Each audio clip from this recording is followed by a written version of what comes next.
A doutora Vanessa Mateus é juíza de Direito do Estado de São Paulo desde 2000, titular da 8ª Vara Civil do Fórum João Mendes e ingressou pelo concurso 173, responsável pela instalação do primeiro juizado especial de violência doméstica e familiar contra a mulher em São Paulo. Só por isso eu já deveria cantar a música do Benito de Paula, mulher de verdade, sim senhor, mulher brasileira é feita de amor. Né? Doutora Vanessa, Vossa Excelência, bom dia, prazer falar com a senhora. Bom dia, o prazer é meu estar aqui com vocês, estar aqui na casa de vocês. Eu sei que a gente vai falar sobre a pesquisa e tudo mais da satisfação dos usuários, mas essa questão da violência contra a mulher, uma vez que a senhora foi a responsável pela instalação desse primeiro juizado, sempre gritante esse problema, né?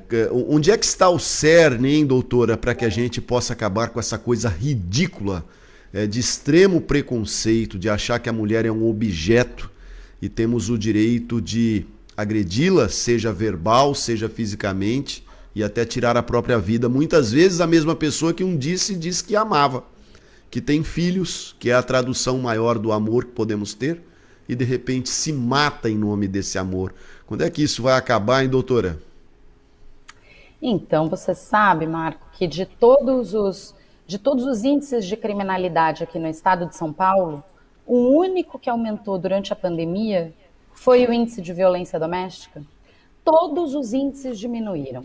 Roubos, latrocínios, homicídios, tudo diminuiu, menos a violência doméstica. Foi o crime que aumentou, os feminicídios aumentaram, os números de medidas protetivas agora em 2021, os pedidos de medida protetiva aumentaram.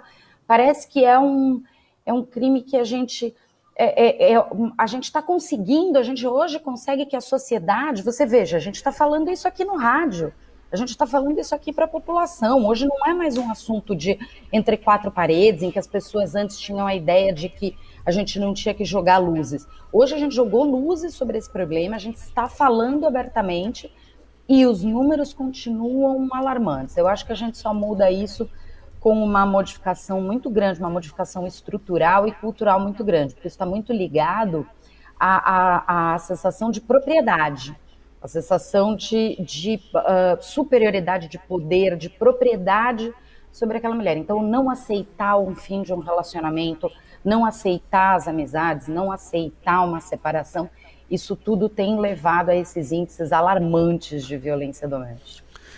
Pois é, doutora, a população se mostrou satisfeita com a justiça quando perguntada por uma pesquisa do IPESP, né?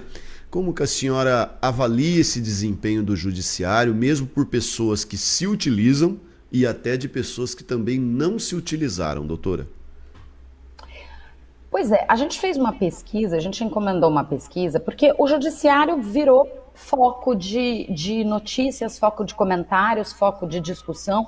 As pessoas hoje comentam o STF, sabem os nomes dos ministros, comentam as decisões que são publicadas no STF, e o judiciário trata disso muito involuntariamente, desde a época do mensalão, depois passando pela Lava Jato, virou foco de notícia, virou foco de discussão. E o judiciário, os juízes precisaram aprender a lidar com isso, porque os juízes sempre foram uma atividade muito reservada, uma atividade muito de pouco relacionamento, até por conta da natureza da sua atividade, sempre foi uma atividade muito solitária, muito reservada. E de repente foram jogar. As pessoas comentam as decisões judiciais. Então a gente encomendou uma pesquisa para avaliar entre a população paulista como é que era o nível de confiança da população e a imagem do judiciário, mas mais do que isso, por quê? Quais as causas disso? O índice de confiança não nos foi uma surpresa, porque a AMB, que é a Associação dos Magistrados Brasileiros, havia feito uma pesquisa recentemente e tinha apurado índices muito parecidos. O judiciário é o mais bem avaliado entre os poderes, as pessoas têm entre 49% de confiança no judiciário, passo que aos outros poderes cai para 30, 35, 25, é um número... eu vejo que você está mostrando aqui para Sim. os seus ouvintes o nível. Então, a gente tem a satisfação com o judiciário ele é muito maior do que, você vê os órgãos de justiça todos, o nível de confiança é muito maior do que dos outros poderes. Mas o que nos chamou a atenção não foi isso, porque esse número a gente esperava. O que nos chamou a atenção foi a grande diferença, primeiro, entre os usuários da justiça, que ela é muito diferente entre os não usuários. O nível de satisfação sobe para quase 60% entre aqueles que já utilizaram a justiça. Mas tem um número que nos chamou ainda mais atenção. Só 1/5 da população, 14%, se eu não me engano, se disse bem informada sobre o Poder Judiciário. Diz que conhece, que lê notícias, que se informa em jornais, em rádios, em televisão. Olha lá, você está mostrando também. 14% da população se diz bem informada sobre o Poder Judiciário. Isso é muito pouco. Quando você tem o mal informado, mais ou menos informado, dá metade da população, ou sem informação nenhuma, você tem metade da população. E entre esses bem informados, o nível de confiança sobe para 62%. De confiança, certo, de avaliação sobe para 62%. Então, o que a gente chegou à conclusão? Que, na verdade, os holofotes sobre o Poder Judiciário não são ruins. O que foi ruim foi a forma do Poder Judiciário lidar com isso. A gente precisa se aproximar da população.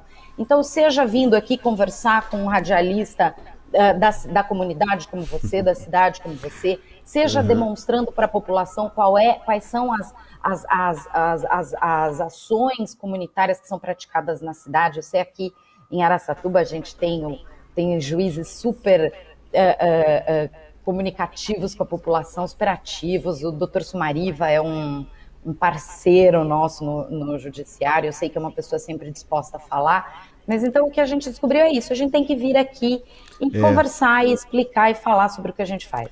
Doutora Vanessa, olha, parece até que seria combinado, mas ontem à tarde eu conversava justamente com o doutor Emerson por telefone sobre a nossa entrevista, e nós vamos fazer uma entrevista com ele em outra oportunidade. Aliás, ele está nos ouvindo, está mandando um abraço para a senhora. E eu falava para ele: doutor Emerson, é tão fácil falar com o senhor está sempre aberto a bater um papo com a gente, a vir na imprensa, a conversar. Eu acho que esses dias entrevistamos aqui, existe sempre aquela discussão do MP pertencer ou não ao judiciário, mas o Ministério Público, o doutor Adelmo, nos deu uma entrevista sobre um júri importante, todos são importantes, é claro, mas um de maior destaque pelo caso, estava aqui conosco batendo papo. E eu falava para ele: olha, o senhor precisa dizer para seus amigos juízes, isso aqui em Araçatuba, falar com a gente, né? Colocar aí para a sociedade esses assuntos, mostrar, olha, os juízes são pessoas humanas e que estão ali a serviço da comunidade, né?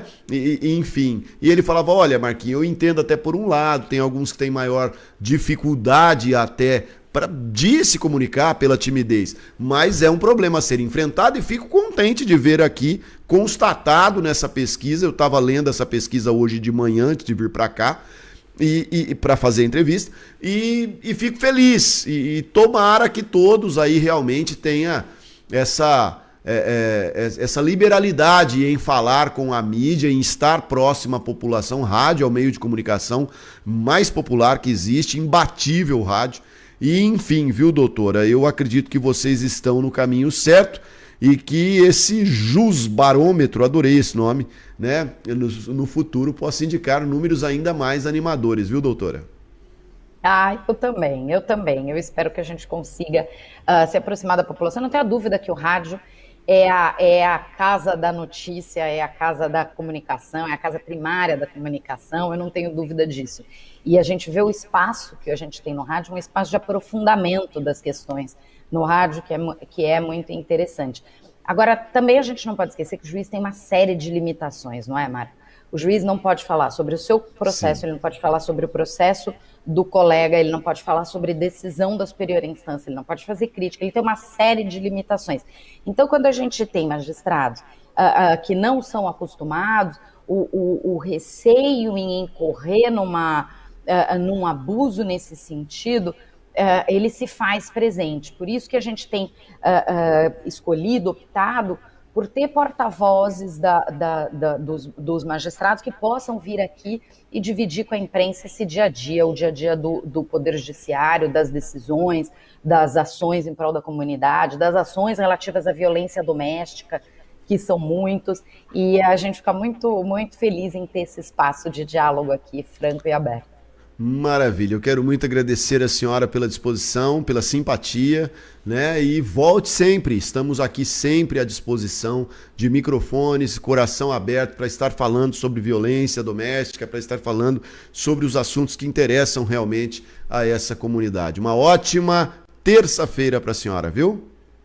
Muito obrigada, uma ótima terça-feira para você, para os ouvintes aqui da Nova Manhã, e eu voltarei sim, e voltarei com boas notícias. Vamos voltar para falar da campanha Sinal Vermelho, que a gente pretende lançar em breve. Opa. Aqui em Araçatuba, então voltarei e agradeço por ser recebida aqui na sua casa. Tá, obrigado à sua assessoria de imprensa também, perfeita no nosso atendimento, tá bom? Forte abraço.